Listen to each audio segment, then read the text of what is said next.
Hello বন্ধুরা, কেমন আছো তোমরা সবাই? আশা করি ভালো আছো, আমিও ভালো আছি। আজকে আমি একটা রেসিপি শেয়ার করব তোমাদের সাথে।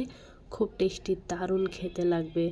জ্বরে 2-3 দিন ধরে কিছু খেতে ইচ্ছে নেই, তাই আজকে ভাবলাম একটু চিকেন কষা করব ঝাল ঝাল করে।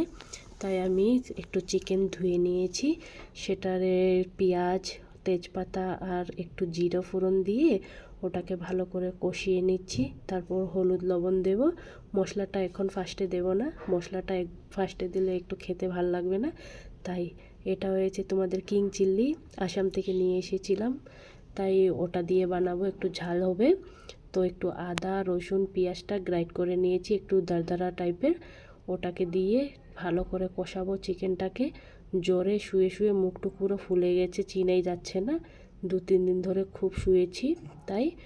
আর একটা ভালো ফিল্ম দিচ্ছে, গানটা খুব ভালো লাগছিল, তাই ওটাকে দেখছিলাম।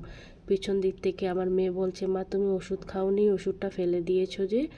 আমি ওকে দেখে হাসছিলাম, কি বলবো, মাথাটা খুব ব্যথা করছে, তাই এরকম বসে আছি। আমার রেসিপিটা তোমাদের কেমন লাগলো অবশ্যই জানাবে কমেন্ট করে প্লিজ।